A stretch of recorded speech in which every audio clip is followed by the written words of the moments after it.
Oh my goodness. Hi everybody. How are you doing? It is me, Caffeine Fox, back here with another video. It's been a long time since I have had a video come out, so I feel like now is the best time to get that spring cleaning done. I need to dust off my videos.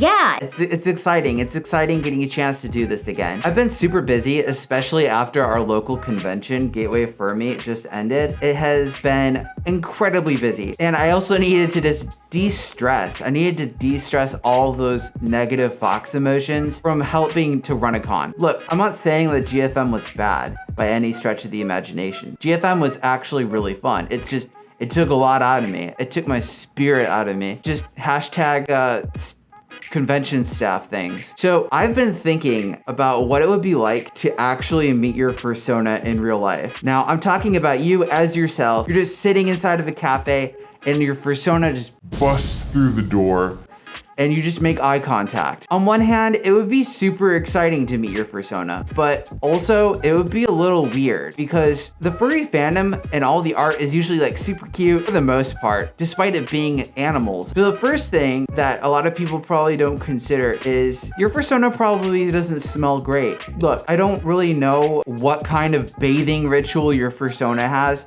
but if there was a gigantic version of me, a fox, that just walked through a door, I would probably be like, oh my, somebody light up a Yankee candle in here because I cannot take this. Foxes are not known for being like the greatest smelling of animals on this earth. They're a little musky.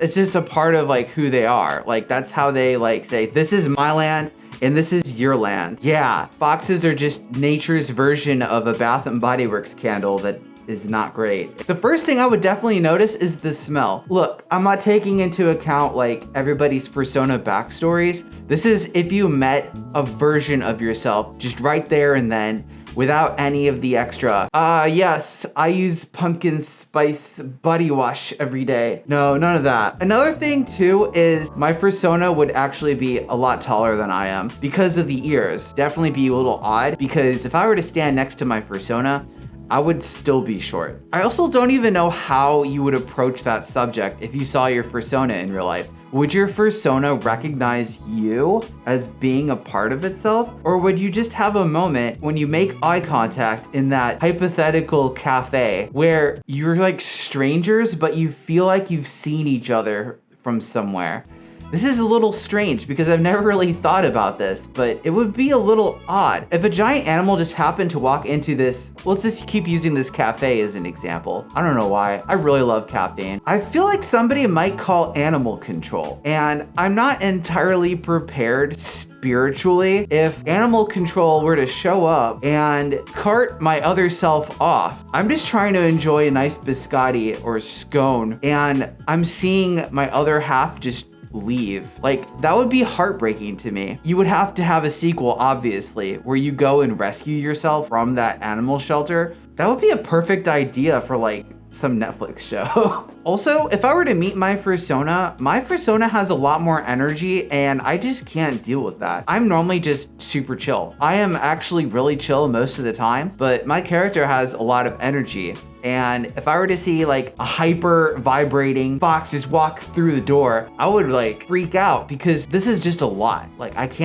just can't. I'm not a morning person, but my fursona is. This has definitely just been something that's been on my mind, like what it would be like to actually meet your fursona in real life. I feel like the world is not prepared for that yet. So until then, we just wear fursuits and we become our fursona. But it would definitely be like a Freaky Friday situation to see your fursona IRL. Also, I don't even know if my fursona has rabies shots. That's a whole other can of worms. I could just be like a giant rabid fox. No, I don't want to deal with that. Look, I'm trying to not like sell myself short, and I feel like I kind of have. So we have a rabid, super vibraty, smelly animal just walking in. I am definitely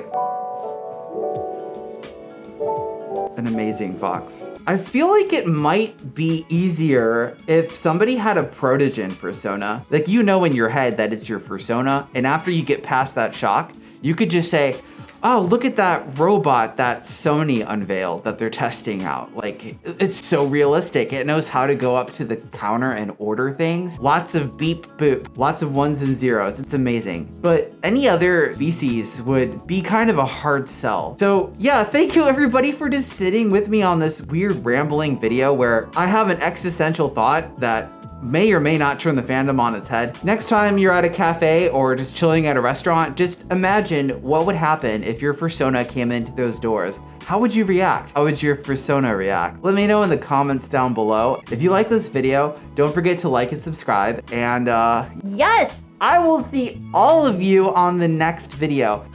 Have a great weekend, everybody. Yes!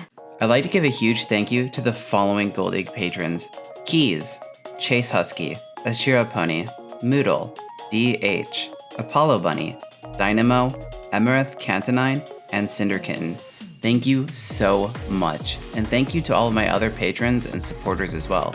If any of you want to consider becoming a patron, check me out on the link down below.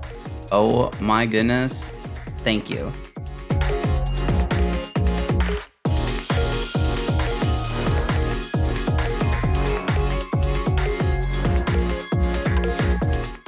Yes!